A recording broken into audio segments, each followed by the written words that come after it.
The one who is the center of everything for me is Jesus.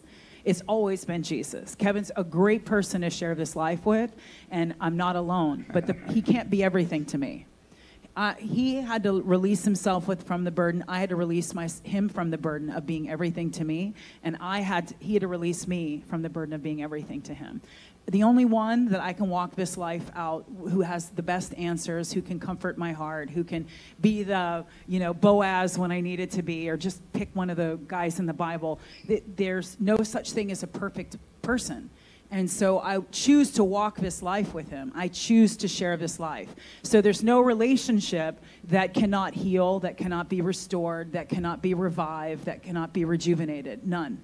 So if you're struggling even in your relationships, you need to know that it's a season and that putting time towards this will make it change. And look to the Lord. The threefold cord is not easily broken. I have one center, and Jesus is the center, and me and Kevin are pursuing Jesus together. It's good to not be alone in this life. I have him. As we pursue Jesus together, I have him. But he can't be my everything. He's just a person. So you're picking someone, they're not going to be everything. They're just not. And you ain't everything either. There's a lot of women, they're like, he has to be a lawyer, and he has to have a BMW, and he has to have a six-pack. And I'm like, but you don't have that. And it's shallow. What if the seasons change and law goes down in the toilet, and now we can hire a lawyer more reasonably, and you can't make all those millions of dollars? And what if it's just normal life? What if the economy crashes and we don't have that anymore? What about just a person, a good person, a character person, a person of integrity, a person of honor, a person that's upright, who's going to be a good father, who's going to be a good husband to you, who's going to be a faithful friend to you? That's what you want.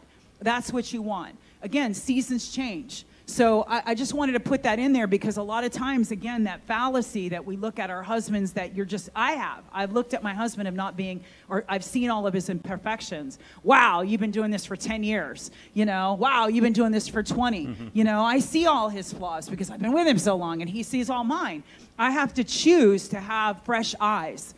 I have to choose to have the eyes of the Spirit. I have to choose to see things through the lenses of how God sees him and what God's words over him are. And it may look impossible. It may look like, oh my gosh, God's never going to do anything with you. That's the way we start to look at each other, our kids, our parents, our friends. Such a hopeful, our mates. No, we perspective. can. I don't mean that I'm doing human, that. yeah. But it's human for us to do it. And the closer you are, the easier it is for you to get frustrated.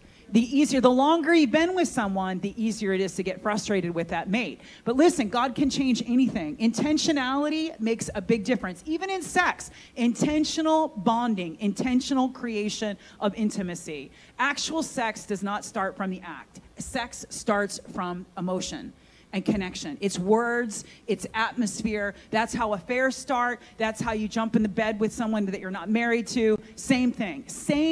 It's an atmosphere. So if you can create it with a stranger, you can create it with your mate.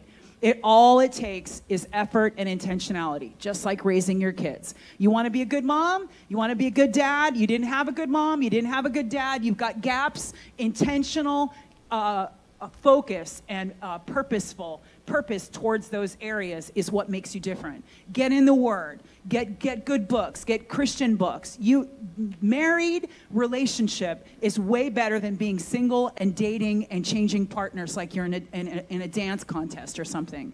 That is not the design of God. Having 100 different sex partners is not the design of God. Having 10 different trial runs that you tried. Let me see if I like this Sonata. Let me see if I like a Cadillac better. Let me see what I prefer. No, that's not the way you're supposed to do it. The Bible says you're fracturing yourself. And one of the questions was soul ties. When you keep sleeping with people, one of the only sins unto yourself in the Bible is the sin of sexual sins. And you're sinning unto yourself. They're sins against the body.